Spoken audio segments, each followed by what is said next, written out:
I'm Lauren Ohayon from Restore Your Core. Today we are talking about the connection between constipation, pelvic floor, digestive issues, gut health, and the nervous system. Seems like a lot of topics, but actually they're all very connected. What a lot of people don't realize is that our gut health is very dependent on our muscular health as well as our nervous system. And issues like constipation, IBS, digestive issues, constant bloating can come from a lack of regulation, so to speak, or balance in both. They go hand in hand in the muscular system and the nervous system. When we're talking about the nervous system, we're really talking about a state of constant stress. A lot of people that I work with would not describe themselves as being in a state of constant stress.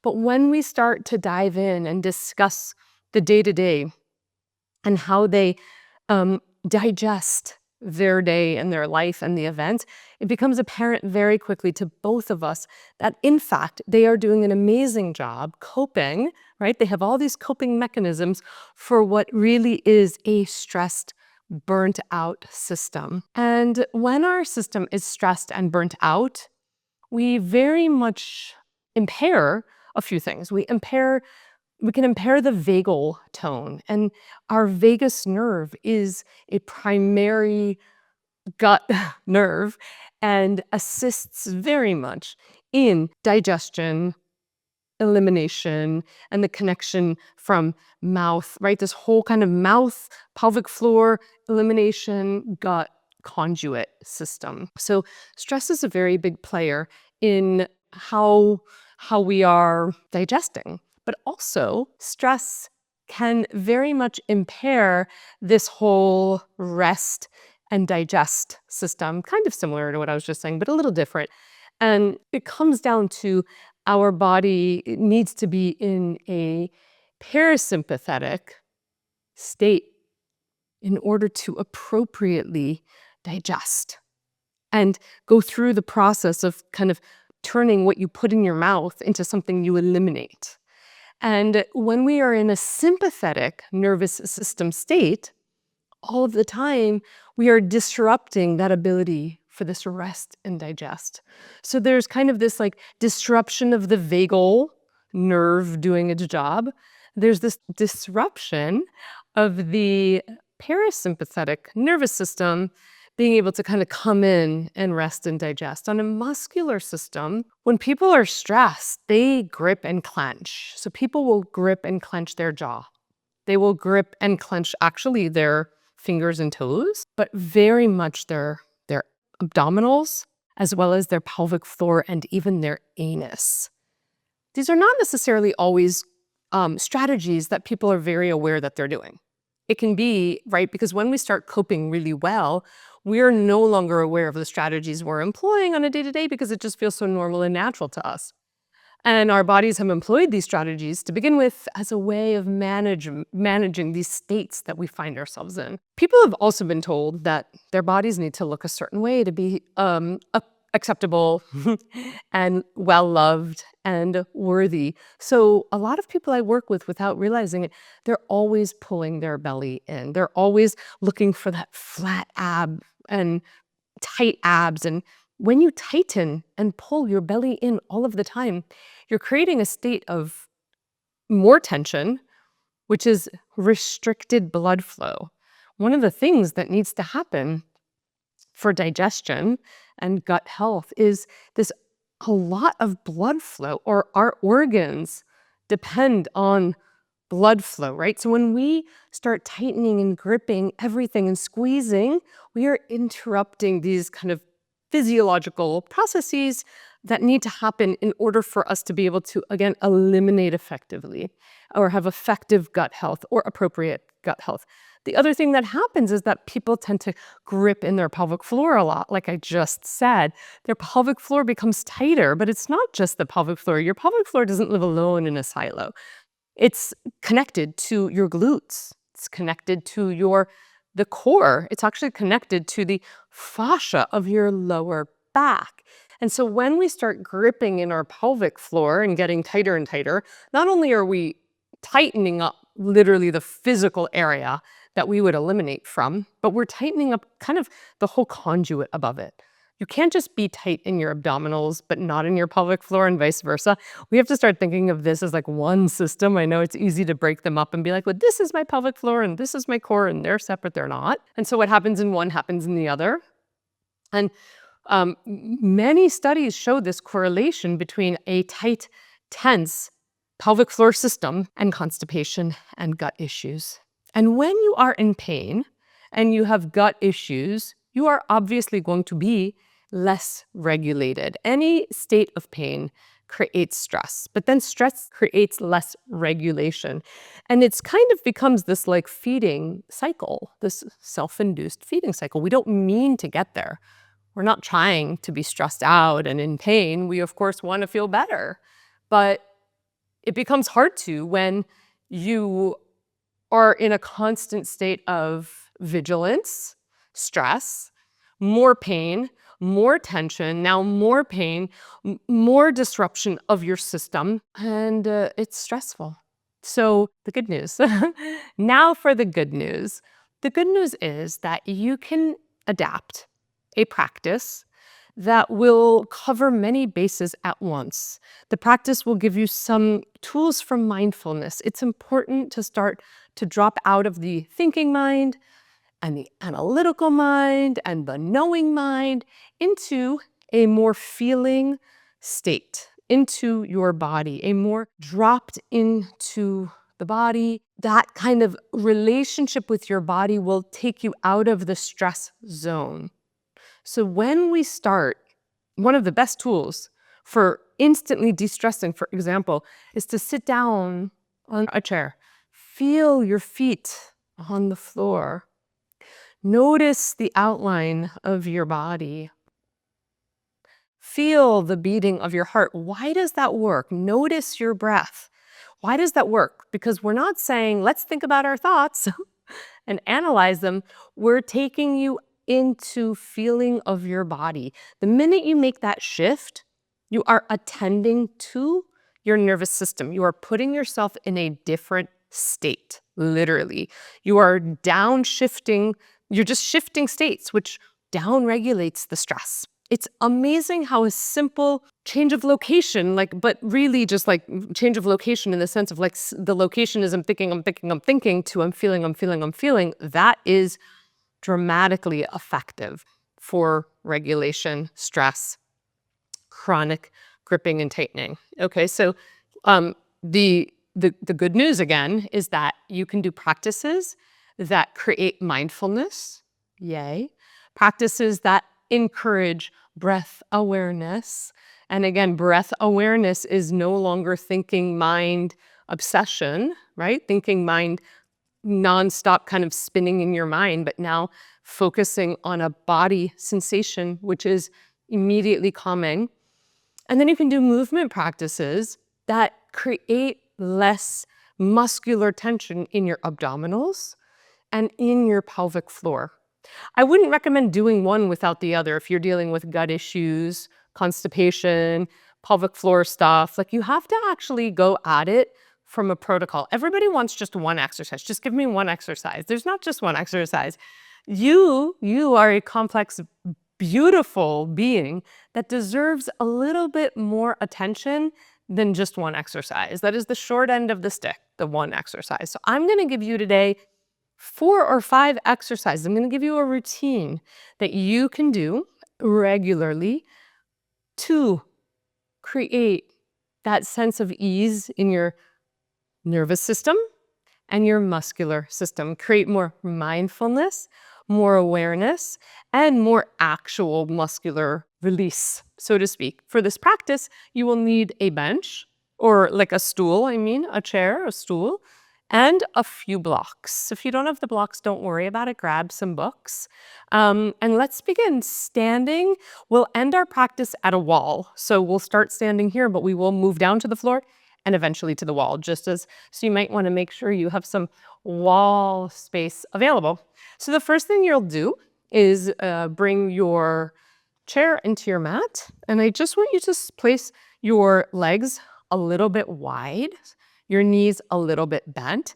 And as you put your hands down on the chair, trying not to, try not to let your knees collapse in for right now or let your back round up like this. We will do that in a minute. For right now, though, imagine you have a cup of tea and you want to balance it on your back.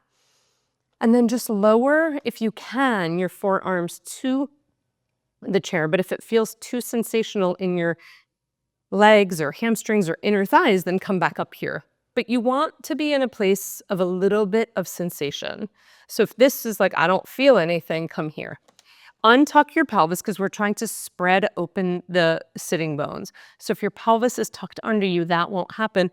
Drop your head, get out of your mind, and just take 3 nourishing breaths here. Just breathing. If you feel very tight, try not to analyze your tightness. Try to just breathe here in a calm state. Just breathing. Climb up to your hands now. Bring your feet a little closer. And you're just going to round your back like a cat. And you're going to arch your back like a cow. You can bend your elbows a bit. So you're going to be moving through this less mechanically. Oh, am I doing it like Lauren? Am I doing it right? None of that. Let your body move like an amoeba. Feel like your body is like this buoyant amoeba, just kind of moving through space like jello, and kind of slithering like a little amoeba worm.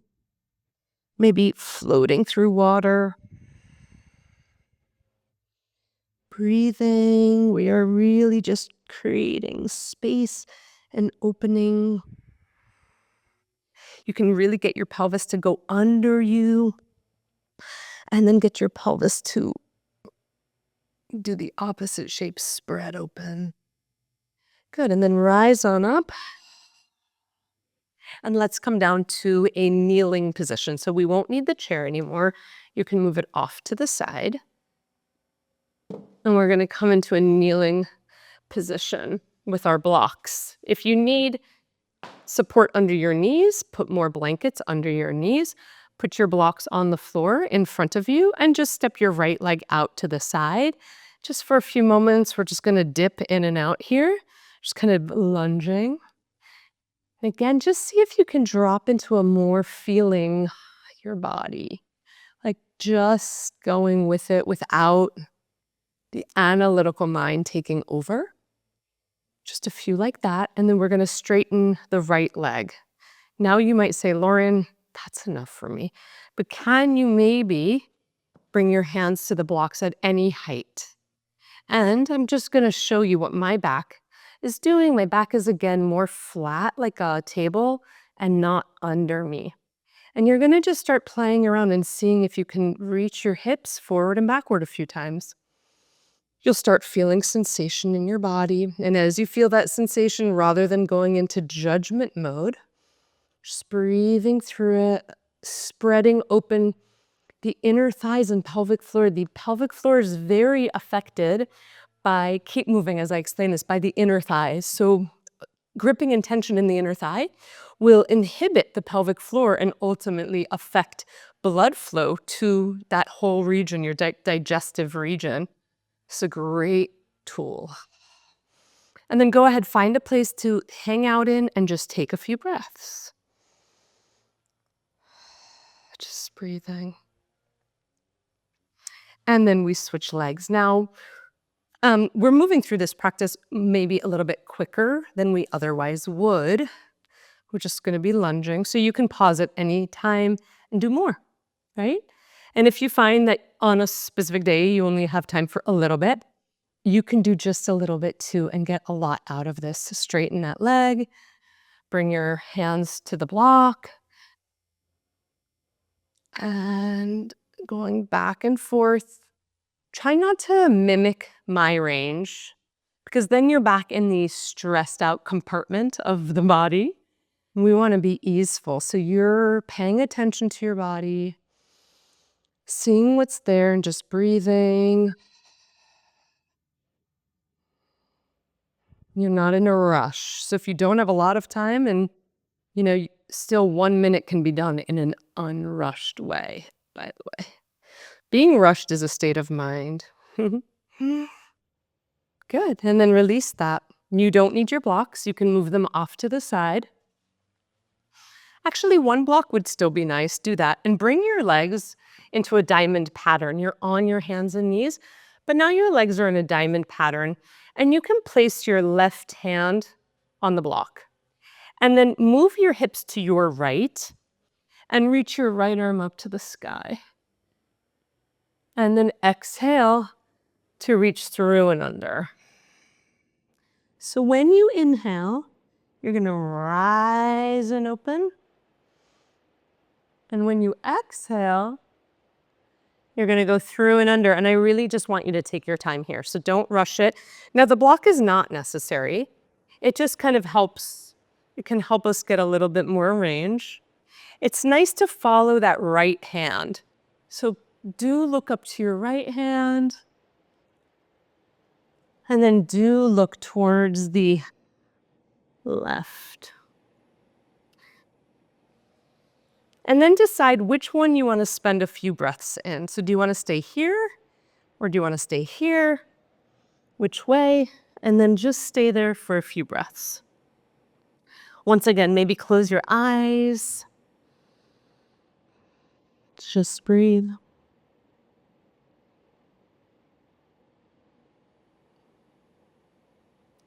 And then come back up. If you're using the block, it goes under your right hand now. Your legs are in a diamond so that as you now move your hips to the left, your left arm reaches up. See if you can gaze towards your left arm. And then you go through and under. And I keep moving, so I'm going to talk a little bit more than move. But it's important that you find a pace that works for you. And it's also important that you don't feel like the second you get up is the second you go through. So keep moving. It's not a race for reps, right? So this is not about how many reps can I do, how quickly. The more I do, the better. No, that's not how it works here. Actually, we're trying to just move with intention, but I am also sneaking in the breath work here. Remember I said how important breath work is. This is an inhalation. Reaching through and under is an exhalation. And then which shape do you want to stay in? It can be different on this second side. They don't have to match. You don't have to try to get your body symmetric here. And then just breathing for those few breaths. Feel your breath in your body. Follow your breath in your body.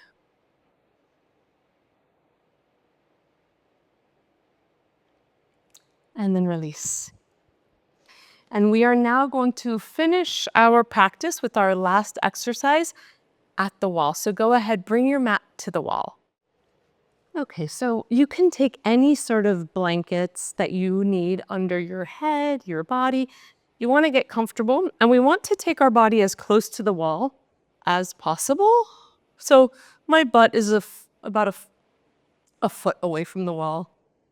My knees can be bent and kind of spread open. For a moment, just kind of let your knees fall open and just feel that for a moment. Breathe into that. And then you'll close your knees and bring them together. So you might need to adjust the distance of your feet apart. You might need to adjust your body to the wall. Maybe you need to move back a little bit, right? So whatever you need to do to make this comfortable. And you're just letting your legs open and close. Inhale to open. Feel that's an inhale. Exhale to close. Inhale to open. Exhale to close. Now, what you might start to feel, which is what I'm feeling, is that my legs are working, right? So work is not all about just releasing and relaxing. In fact, activating the muscles is an amazing way to bring blood flow into the body. So we're creating some essential hip mobility while also opening up through the pelvis. Good. The next time that your legs open up, hold them there and put your hands on them and just gently push your hands into your legs. I'm kind of doing one little bit one at a time, just creating a little bit of a side to side rocking.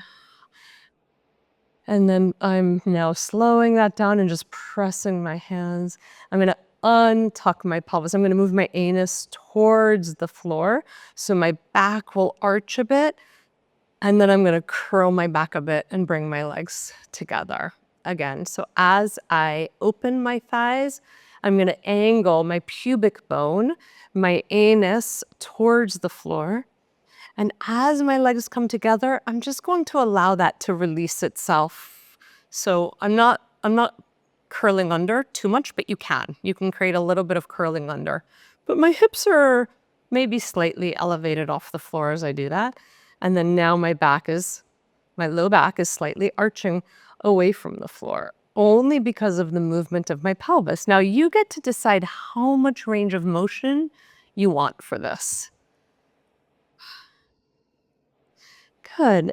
And again, if you need more time doing this, because it does feel really delicious, take that. Otherwise, we're now going to rest with our legs just up the wall. I like to come a little bit closer to the wall for that.